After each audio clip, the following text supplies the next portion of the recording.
Hello and welcome. Moss Adams is pleased that you've joined us for today's session, Tax Strategies and Trends for Healthcare Organizations. Before we begin, I'm going to play our housekeeping video.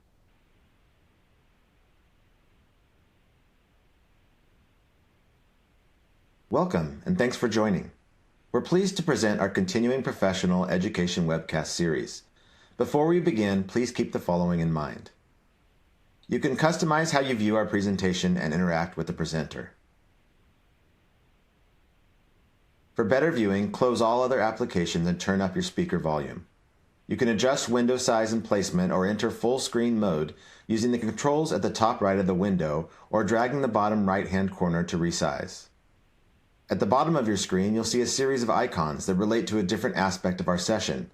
You can download a PDF of today's slides from the Slide Deck and Handouts widget. You can ask questions by typing in the Q&A window and clicking Submit. We'll do our best to answer all questions or follow up via email. If you experience technical difficulty, refresh your browser by hitting the F5 key. Today's session offers 1 CPE credit. To receive credit, you must meet the National Association of State Boards of Accountancy requirements. You must attend at least 50 minutes of the session and respond to at least 75% of polling questions.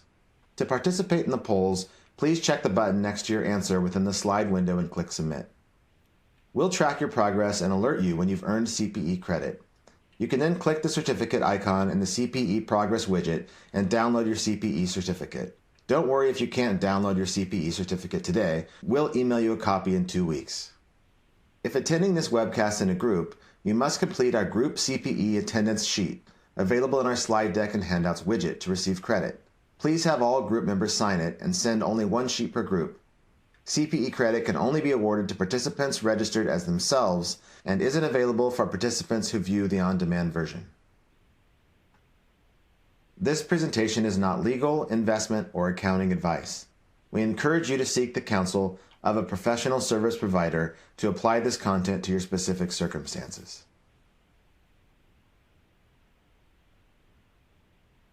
All right, we have some great presenters with us today from Moss Adams. Their bios and contact information are located in your webcast console for your convenience.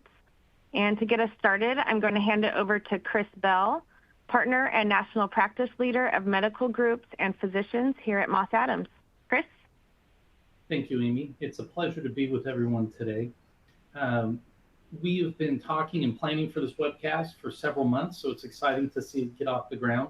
I do have one disclaimer, which is Sarah Buhl, who is our going to lead our initial section of this webinar, is out ill today and will not be able to present. So I'm going to step in for Sarah's slides. We're going to be covering basic approaches for healthcare organizations on how to reduce tax liabilities, updates on tax credits that are available, including green energy credits, an update on the employee retention tax credit, which has been in the news. We're going to wrap up by talking about market trends, particularly around transactions, but not limited to transactions, as well as common structures for healthcare entities.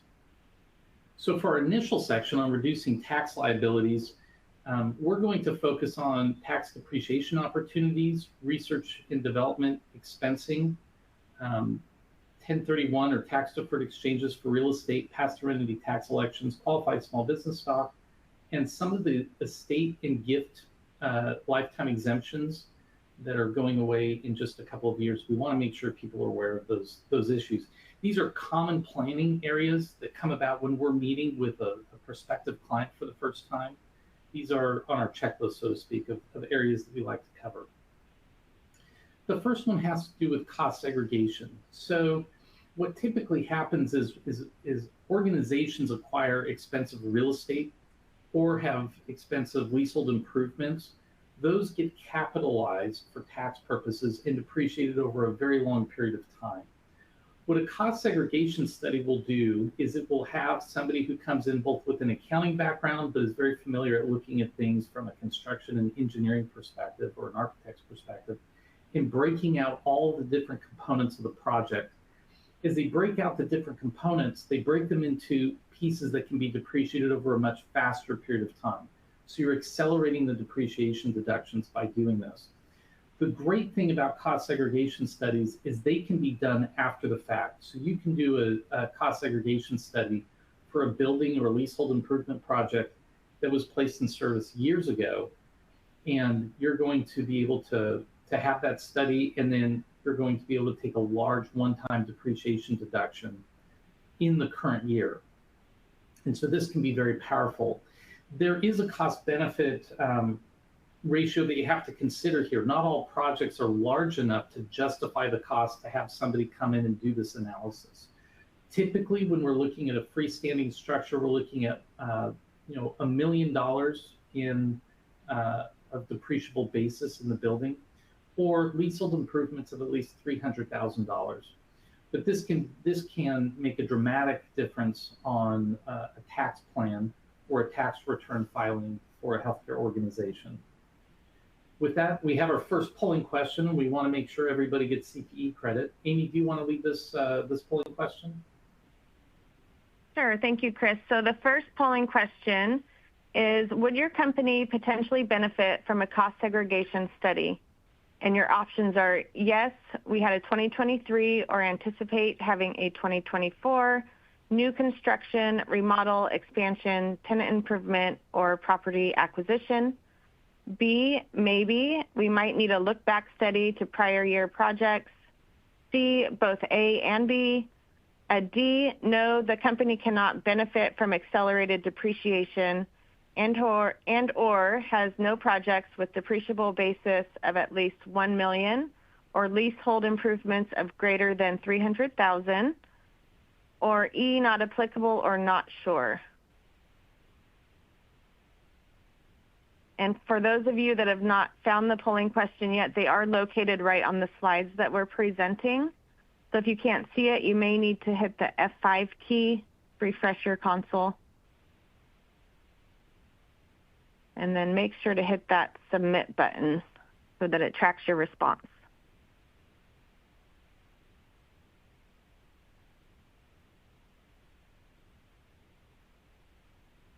And most have responded. We'll leave it up another 5 seconds or so to make sure everyone figures out how to put in their response here.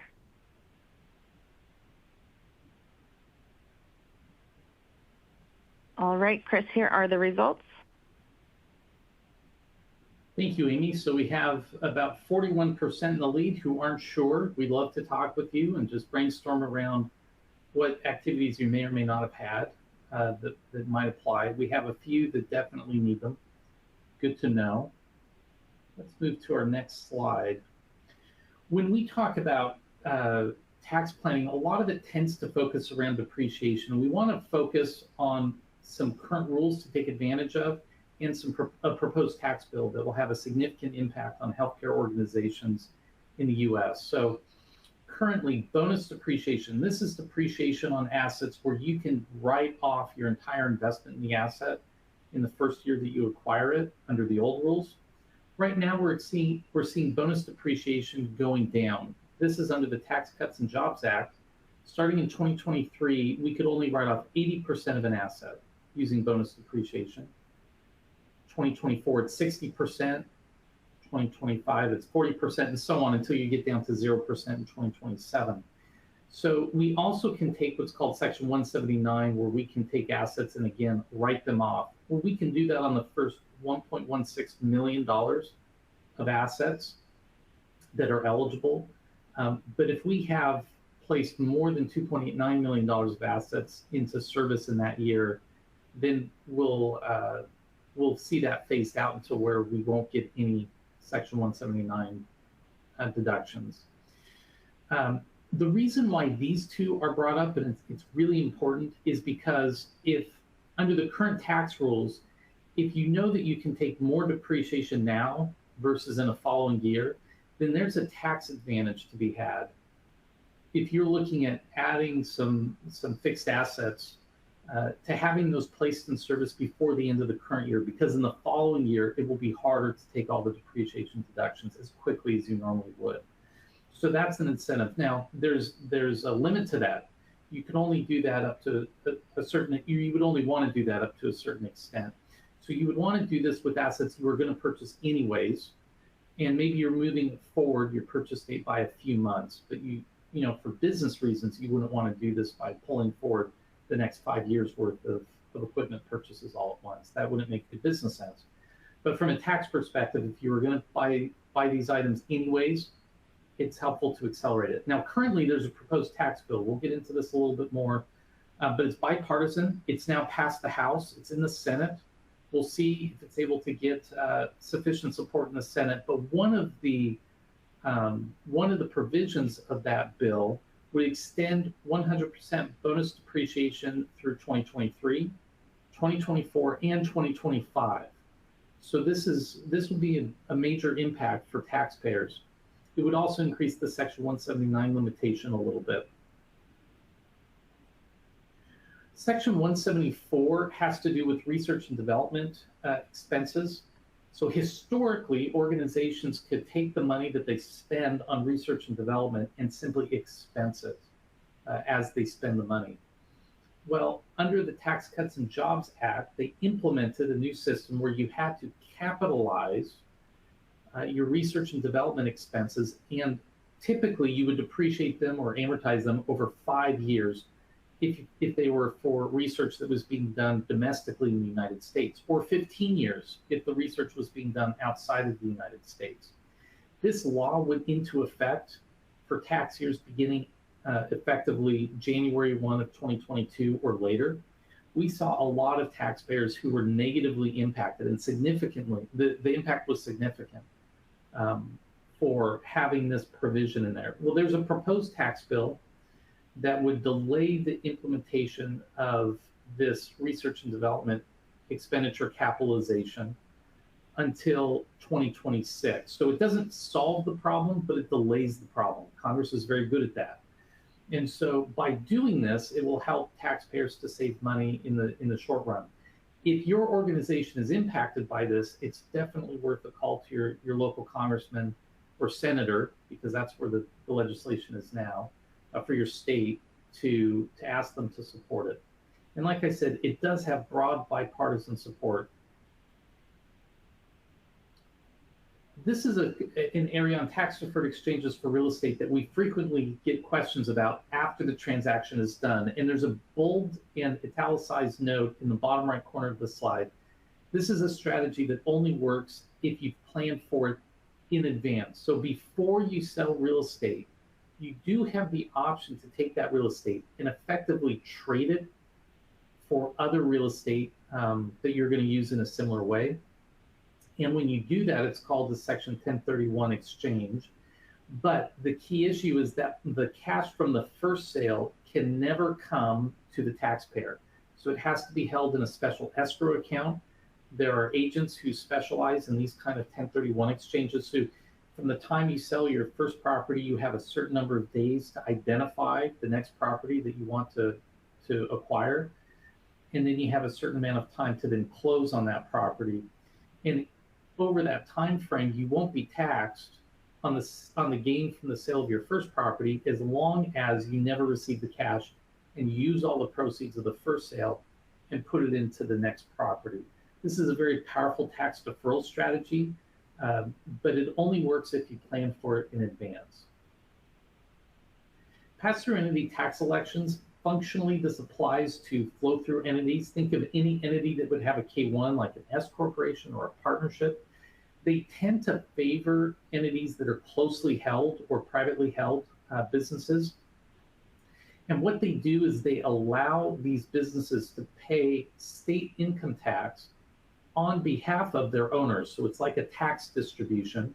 The entity is paying the income tax for the state on behalf of the owners and receiving a federal K-1 deduction for that. And here's where it really benefits the investors. So typically, your state income tax deductions are limited to $10,000 a year, but that $10,000 a year cap does not apply if the company that you're an owner in is participating in this pass-through entity tax election. We see clients who will save tens of thousands or hundreds of thousands of dollars using this. It's available in some states, not all, so each state has to adopt this kind of approach. Some states it's optional, In some states, it's mandatory. So each state has different rules on how this applies, but it's a very powerful tool to talk through. The one thing is it typically has to be done, like we said before, on the real estate exchanges, it has to be done in advance.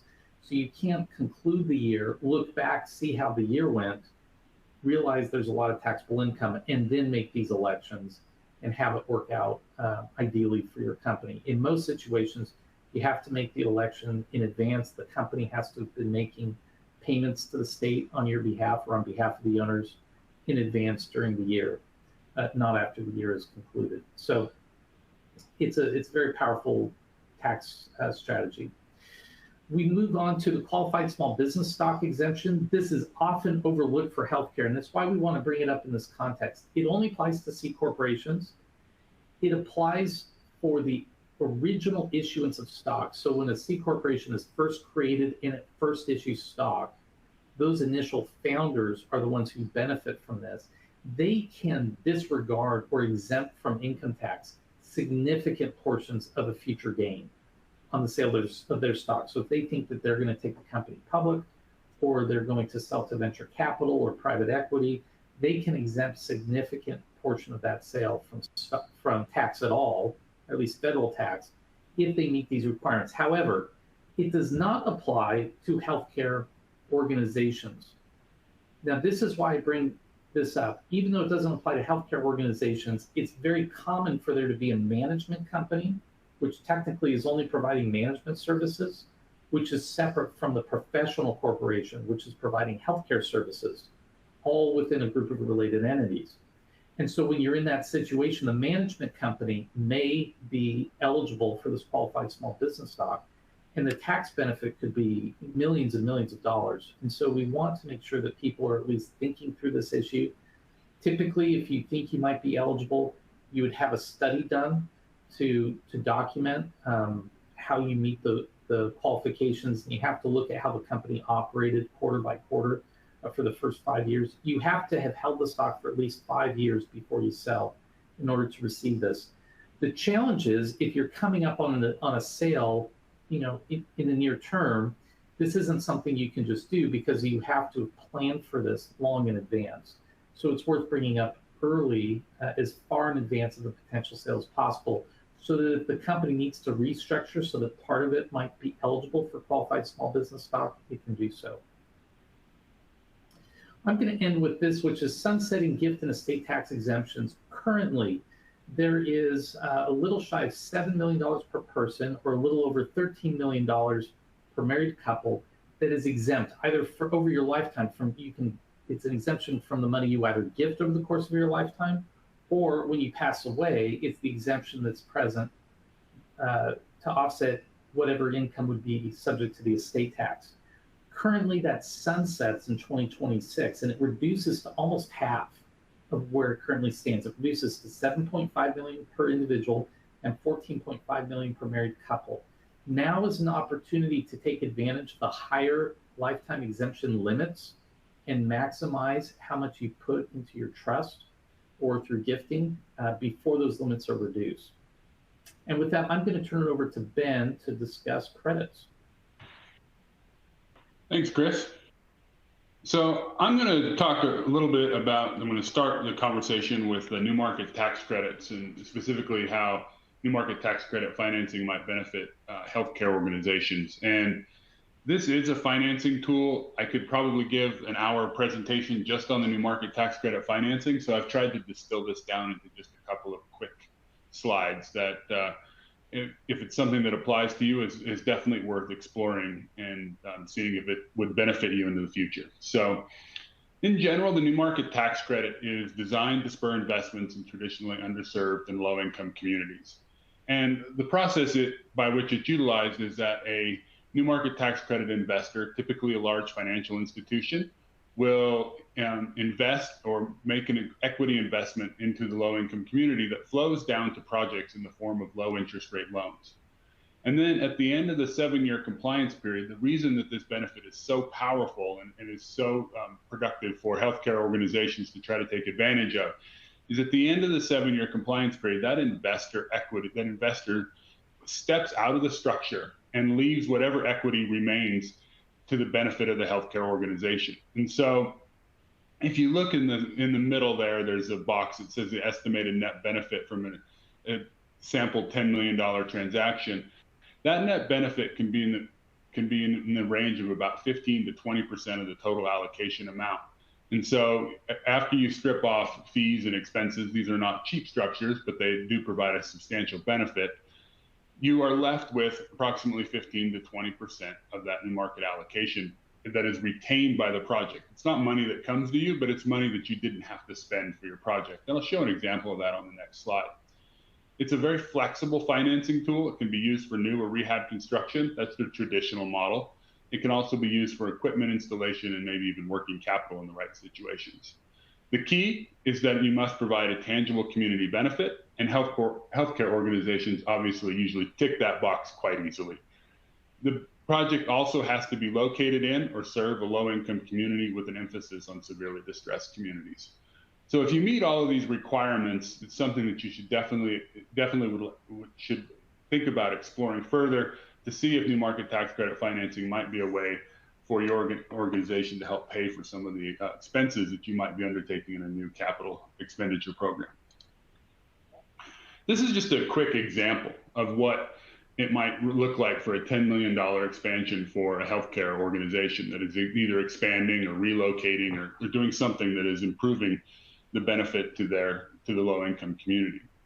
In this hypothetical example, the current space is insufficient, so there's plans underway to select a new site or to build on an already existing site, and that hypothetical build is going to cost $10 million. $8 million of funding has been secured through pledges or a third-party bank financing or something along those lines, but there's still a financing gap that needs to be filled. This is where new market tax credits really works to your advantage. It helps fill that financing gap. In this hypothetical example, a new market tax credit investor will contribute about $3 million of equity into the financing structure that flows down to the project. And then at the end of the 7-year compliance period, as I indicated, that investor steps out of the structure and you're left with the benefit that remains, typically 15 to 20% of your project costs. So if we assume a 20% net benefit, you're essentially going to reap about a $2 million benefit at the end of the 7-year compliance period. So it can be quite powerful. And if it's something that you might apply to your business, it's definitely worth further taking a look at. I think next we're going to go to another polling question. All right, so the second polling question is, I think my organization may qualify for new markets tax credits financing, and I'd like to learn more. A, yes, this applies to me. B, no, this does not apply to me. Or C, I'm just here to learn. And while you're responding to that, I just want to remind you that you do have the option to submit questions for the presenters in the Q&A window. We do have quite a bit of content to cover today, so if we don't have time to respond during the webcast, we will do our best to follow up with you afterwards.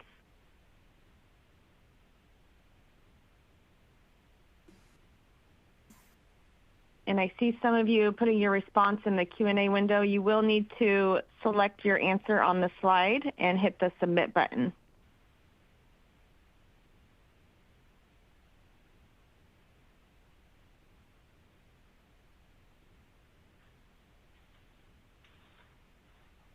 All right, here are the results.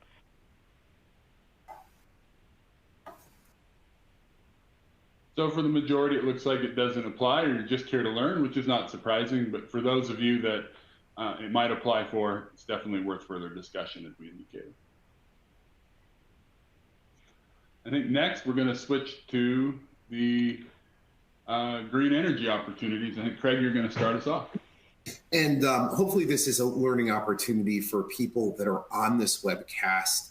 We're going to be talking about some new things, new within, relatively speaking, the past year that have come about. So at the end of 2022, the Biden administration passed the Inflation Reduction Act, affectionately known as the IRA. At that point in time, Congress essentially earmarked approximately $370 billion for this. So that's what they thought the total benefit might be. I think we look at this as perhaps more like a $2 trillion spend in credits over about a 10-year period. This has got a significant period of number of years behind it that gives a lot of, shall we say, certainty around the credits that Ben and I are going to be talking about jointly over the next several slides. And the reason we're talking about these is really threefold. First, the credit percentages are significantly greater, which makes these far more lucrative. Secondly, depending upon where you are as a taxpayer, there really are three options. One is direct pay. We'll talk about that. Secondly, direct pay would be where you receive the amount of the credit as cash. Secondly, would be you can transfer the credit. You generate a credit, but you don't need it. You can sell it to a taxpayer that does need it. And then lastly, you're a taxpayer. You have tax and you generate a credit. Regardless of the fact that we have these two new opportunities that we're going to talk about, you still have the option to take that credit and put it on your income tax return and offset your tax, albeit likely at a much higher percentage than you previously saw under other federal green programs. So, just taking a step back and talking about elective pay, which is frequently referred to as direct pay, it only applies to specific entities, which we refer to as applicable entities. We'll talk a lot more about that on the next slide. This is not a grant program. You're not competing with anybody in order to receive these funds. If your healthcare entity puts the right type of property in place and qualifies for this credit, as a matter of right, you are entitled to it in most instances.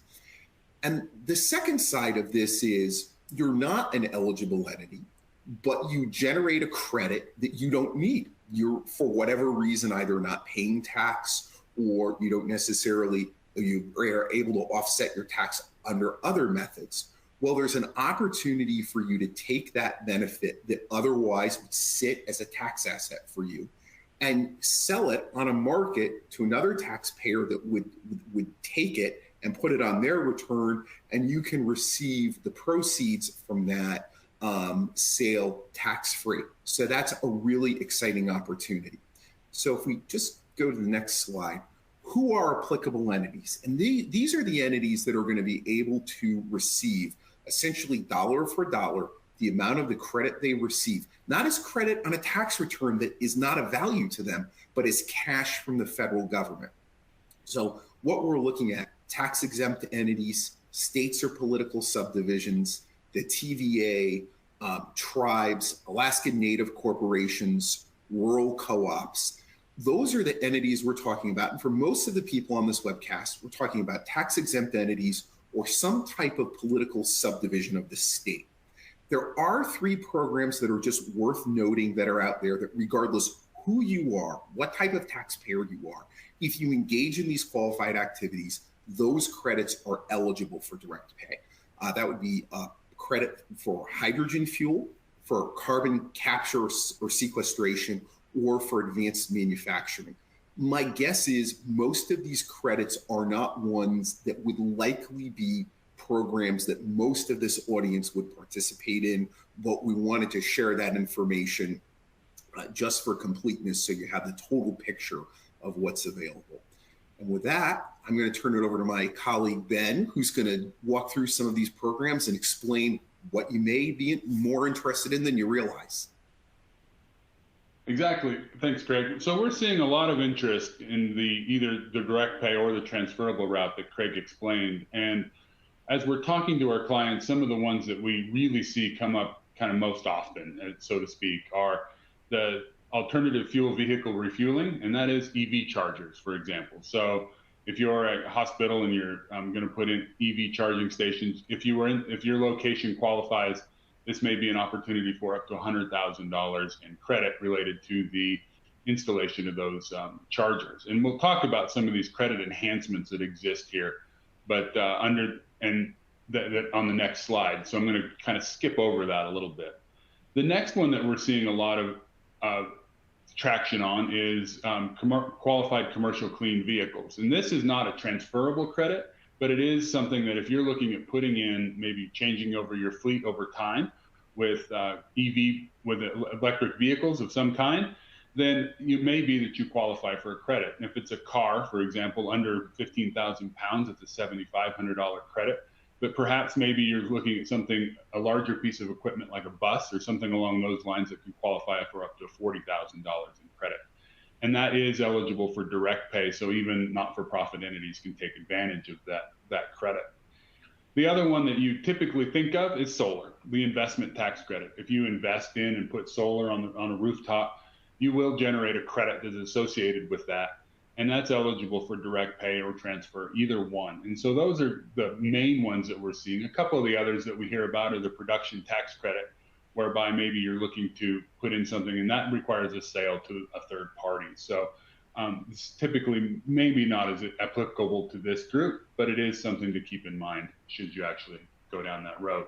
And it's important to note that actually here in 2025, we switch over to clean energy investment credit, which is technology neutral. So right now you can do solar or battery, but if something new and hot comes along, there's an opportunity that might exist for you to generate a credit as long as it doesn't, as long as it meets certain thresholds regarding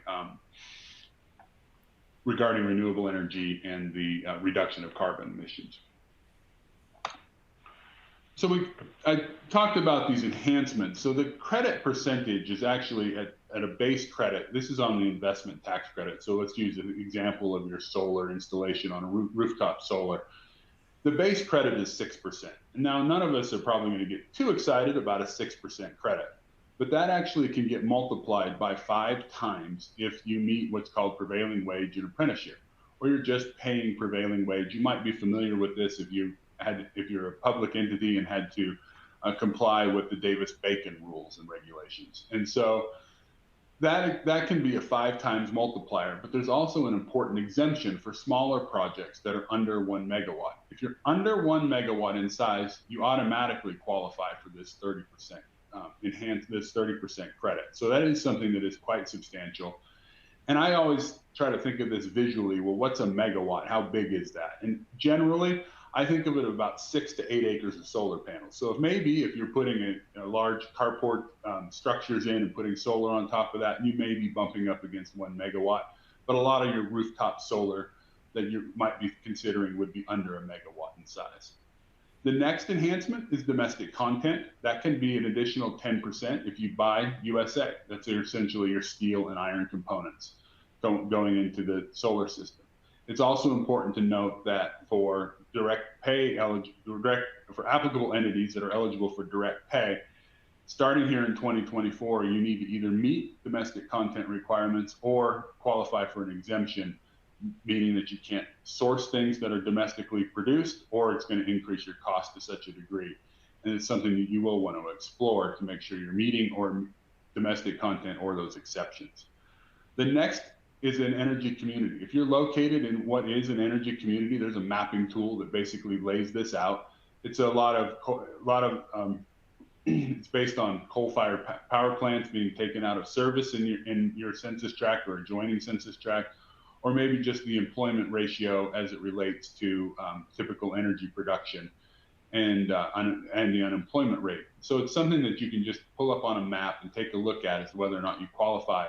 And that is an extra 10%. And so if you meet the domestic content, the prevailing wage and apprenticeship, or you're exempt from it, and you're located in an energy community, we can suddenly be talking about not just a 30% credit, but a 50% credit. So it's something that become quite meaningful as you explore the opportunity to transform to green energy.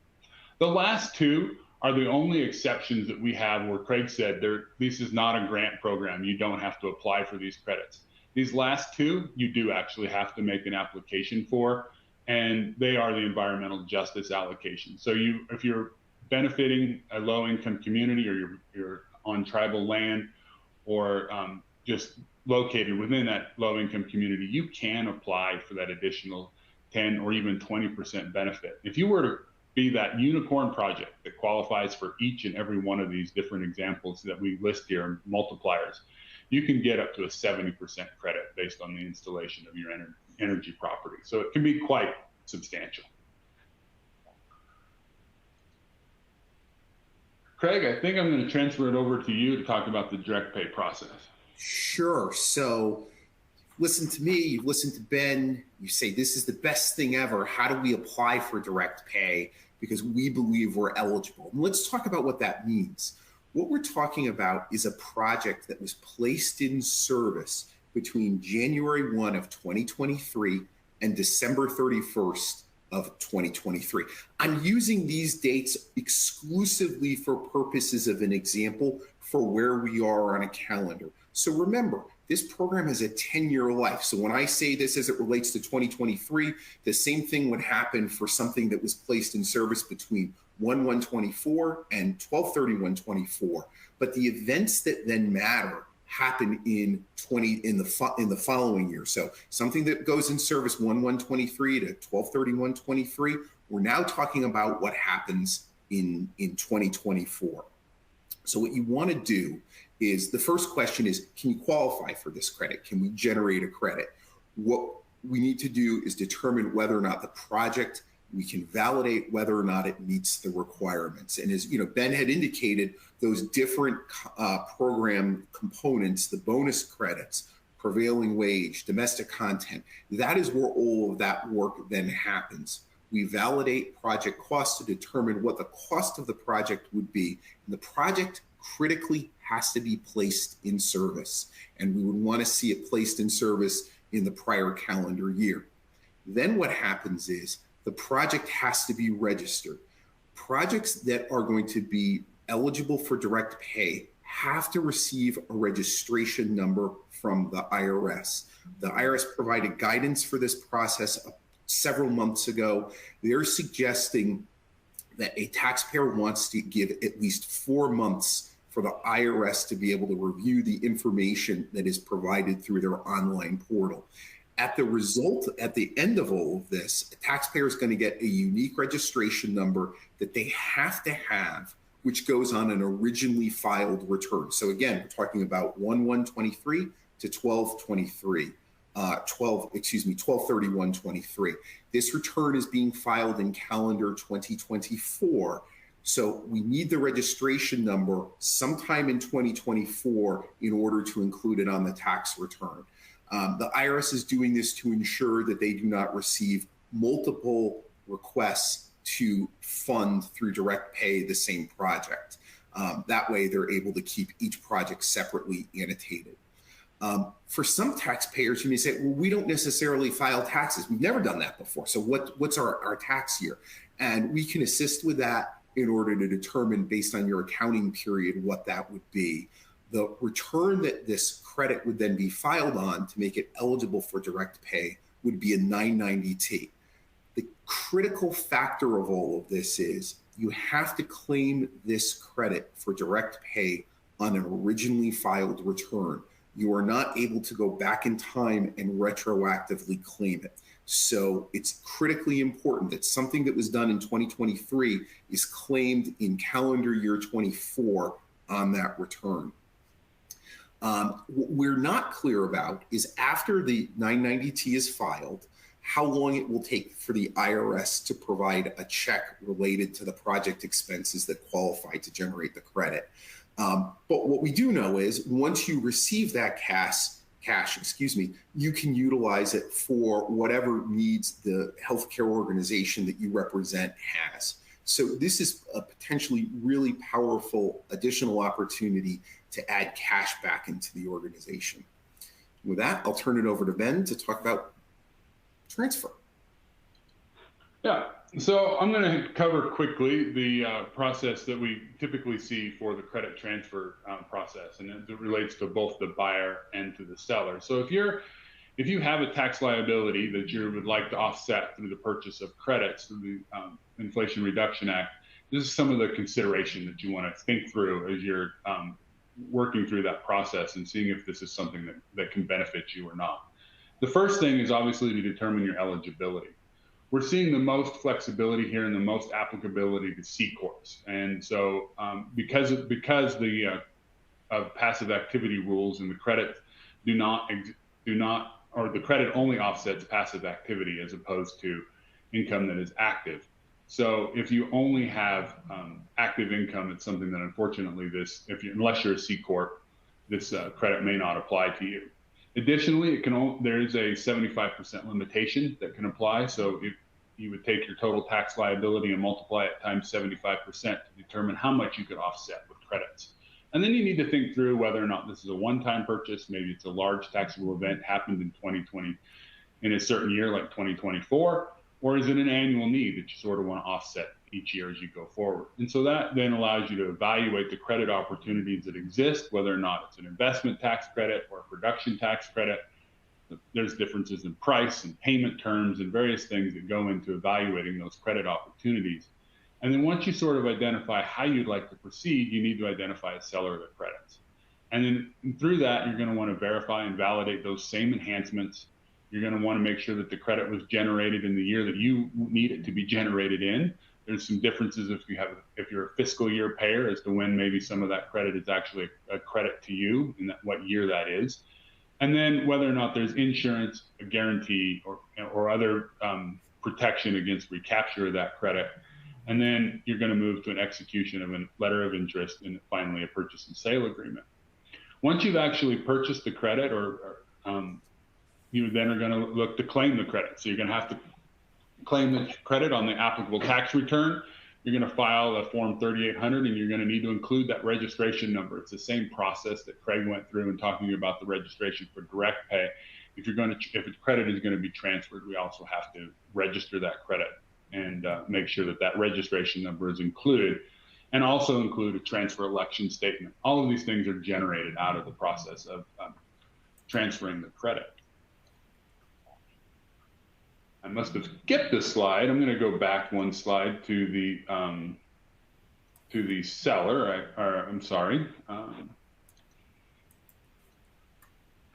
The seller is also on the seller side. We also need to think through and validate and generate that credit. So it's a similar process. Identify the buyer that you might want to have in terms of the price, payment terms, and insurance, and whether or not you're going to have a guarantee. Then again, you're going to go register that credit. And then you also have to file the applicable tax return as it relates to the Form 3800, including that registration number and a transfer election statement that exists. So it's similar in process. It's just a consideration that each party must go through as they move through it. So with that, I think now we can move to our polling question. All right, thank you. So the third polling question is, I'd like to learn more about A, direct pay opportunities for organization, B, transferring credits, C, purchasing credits, or D, I'm just here for the CPE. And as a reminder, if you would like to receive CPE credit for today's webcast, you will need to respond to at least 3 of the 4 polling questions.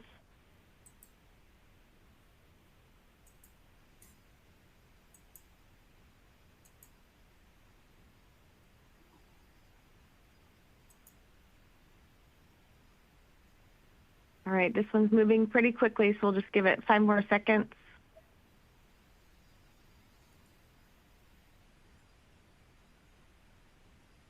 Here are the results. Okie doke. So, not surprising, a decent chunk. Direct pays very new. I would suspect that if we were to do a similar survey a year from now or 2 years from now, we're going to see additional increase in that as there's greater awareness around what this opportunity would be. But hopefully for those here for the CPA, that was informative. All right, everybody's favorite, the Employee Retention Tax Credit. As Chris had indicated, there is a tax bill. It's HR 7024, the Tax Relief for American Families and Workers Act of 2024. It has passed the House. It is currently at the Senate. Whether it does or does not pass the Senate is an open question, but there are 2 key pieces of that legislation that I think people that are involved in the ERC need to be aware of. First, that legislation terminates all new claims filed after January 31st of 2024. So if you've not filed your claim and you're listening to this webcast now, and this is the first you have heard of it, and the Senate does pass the bill as it sits currently, they have foreclosed your opportunity to take advantage of the ERC.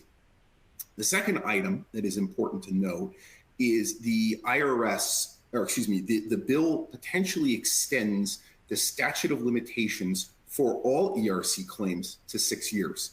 The way in which the statute of limitations currently existed was it was 3 years for all claims Q2 of 2020 through Q2 of 21, but for Q3 of 21, which had a 5-year statute of limitations.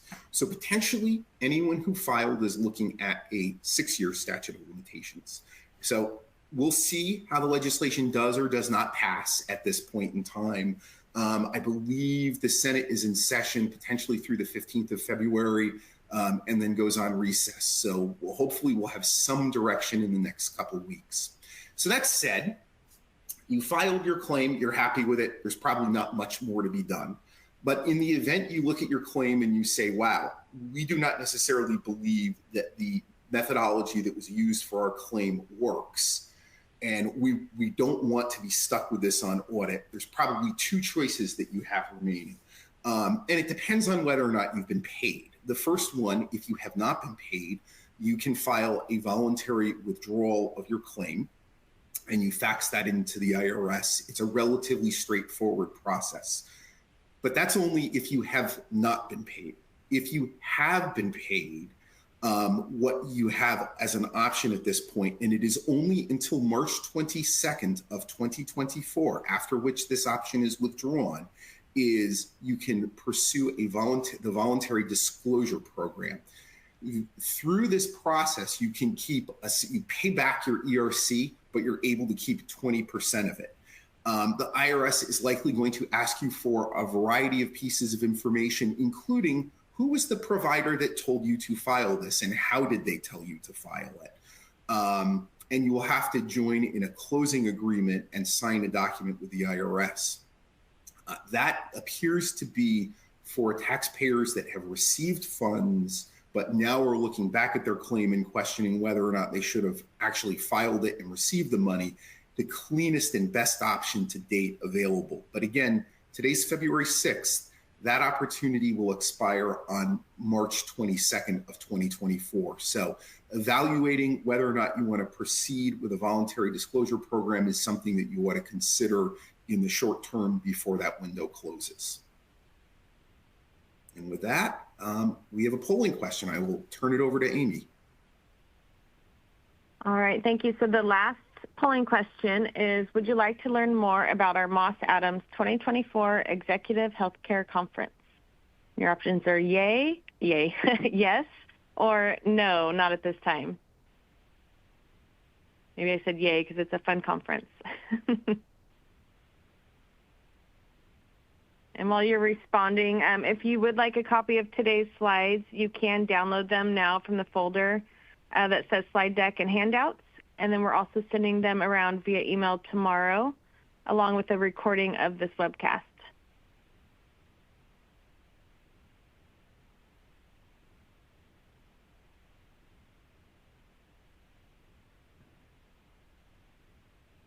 All right, I will close this one out here shortly.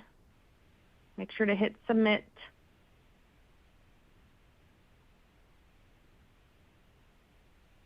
All right, here you go. Thank you, Amy. So we have a split audience, but at least we know everybody's awake. So, and thank you for reminding us on the yay and nay. It's always interesting hearing Congress vote, which is where we're going to go to next, but they still use yay and nay. Let's see here. So we're going to talk about market trends. As part of this, we're going to revisit a few questions that have come up in the Q&A. We've heard a lot of concerns over slowdowns in the acquisition, mergers and acquisitions activity, generally over the last year. In reality, there's 2 different buckets. If you look at very large transactions, there's been a little bit of a slowdown. There's still a lot of activity, but maybe not as much as we would have seen 18 months ago. But with the small acquisition market, so smaller acquisitions, we're seeing a very high rate of transaction activity.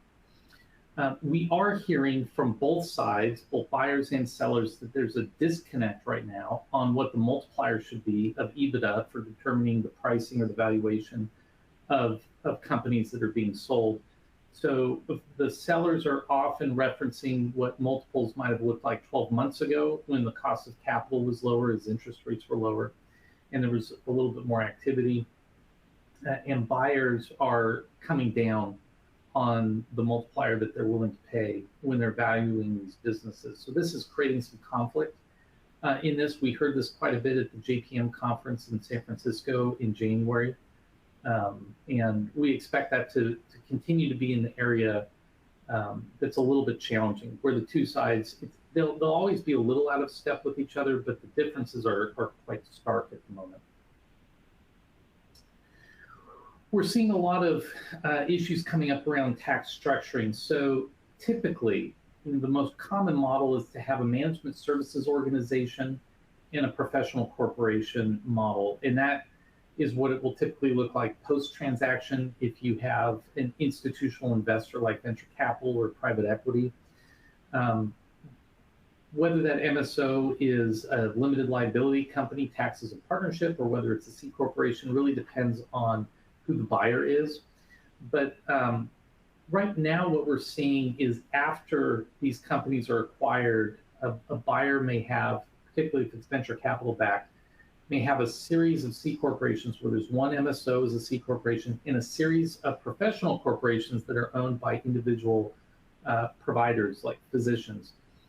And there are private letter rulings the IRS has issued, 4 of them, that address how you can file a consolidated C corporation tax return, even if the ownership of the professional corporations are different than the owner of the management services organization. And so this is under the beneficial ownership doctrine. The requirements to qualify are very narrow. And so you have to go through each factor listed in those private letter rulings and make sure that you're following that very exactly. Now, this has an accounting and tax component to it, but also has a legal aspect to it. So there's part of this that only your legal counsel can answer as to whether you're going to meet some of the requirements under these private letter rulings. The IRS has been asked to give general guidance that would apply more broadly. In a private letter ruling, a taxpayer will say, these are my facts, this is my circumstance, and ask the IRS how they would rule on a particular issue. Well, when the IRS issues a private letter ruling, it carries value only to the person who applied for it. So for the company that acquired their own PLR, they can, if they're challenged under audit by the IRS, they can use that PLR, and it's essentially like an advanced ruling. The IRS has already said how they would rule, as long as the facts that they laid out in their PLR application are in fact the facts of what they did. But if you're not the taxpayer who applied for that PLR and you come under audit, you might point to the private letter ruling, but that carries no weight with the IRS. The IRS is not required to honor that in that circumstance. So this is an area where we hear a lot of people talking about it, and we see a lot of differing perspectives on it. We'll have some law firms that work a lot in healthcare that will say that most of these arrangements should qualify under the PLR. And we'll have other law firms that do a lot of work in healthcare that will say that they think very few actually qualify under these private letter rulings terms. And so it's important to work proactively on this if this is something that you're looking at, and there's a cost to doing this. So it might simplify your tax filings. It might allow you to take advantage of losses in one entity versus gains or profits in another entity. But there is a cost to that compliance, which is your tax situation takes on a little bit more risk.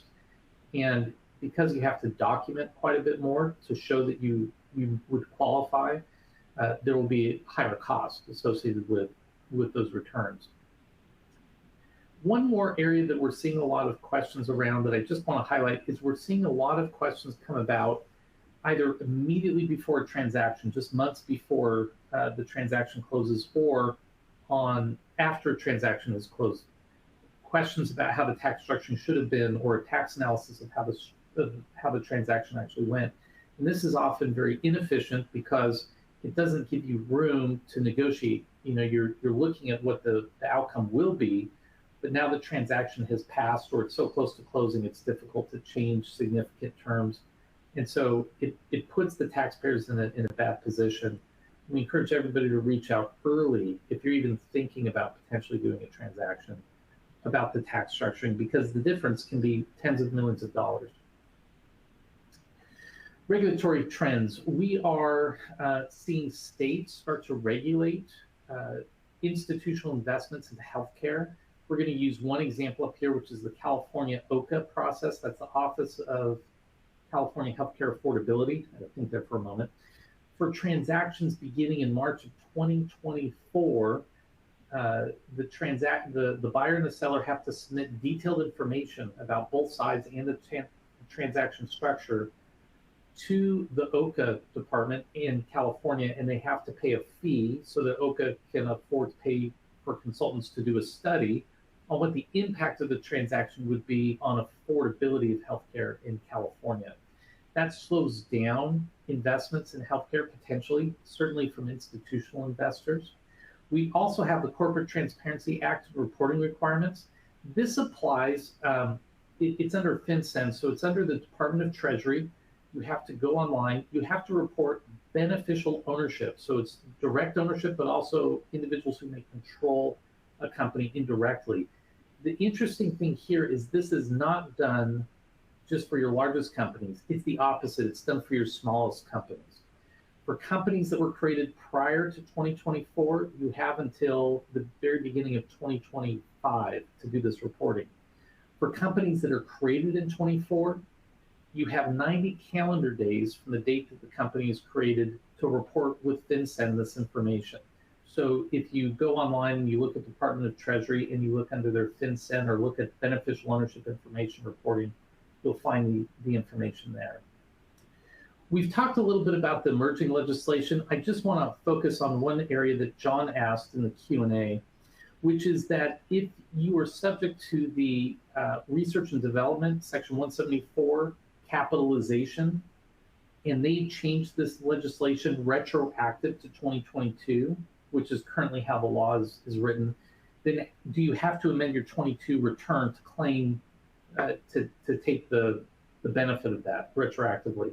There's three options. Number one, you can claim through amending a prior year return. Number two, you can file a change of accounting method for your 2023 return.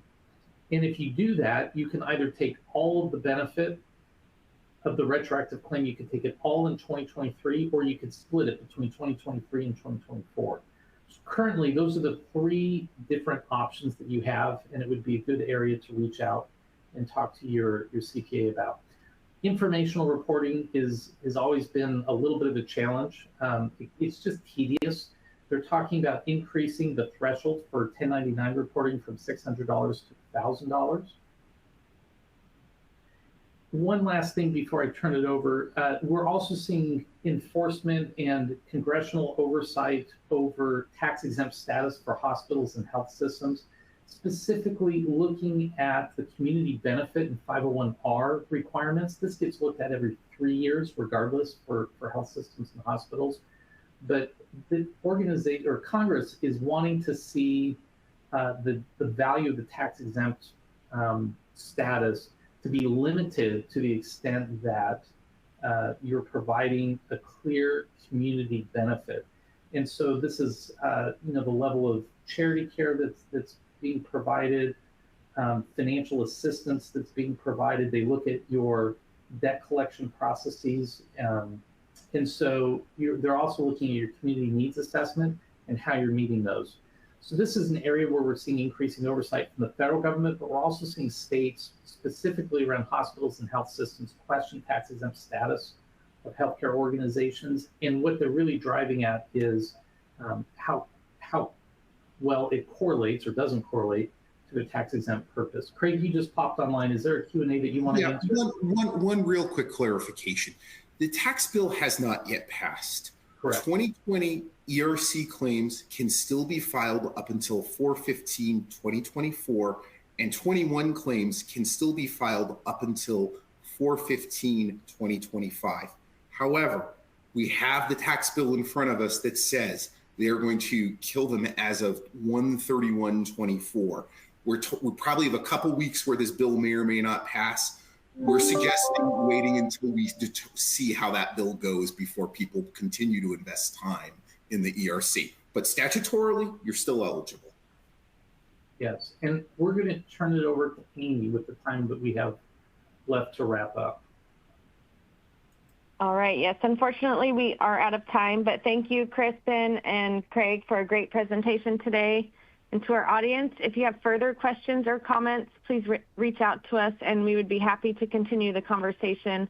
You can drop a note in the Q&A window now or reach out to our presenters directly. Their contact information is in your console as well as in the slide deck. And we also invite you to visit our website for more resources and information on this topic, many of which are linked in your handouts window. You can also sign up to receive more information on our 2024 Executive Healthcare Conference, which will be November 6th through the 8th in Las Vegas. And if you met all CPE requirements, your certificate is available to download now in the CPE progress window. A copy will be emailed within 2 weeks as well. And finally, here's a link to a survey for today's presentation. Your feedback is always appreciated. And again, thank you for joining us. Take care, everyone.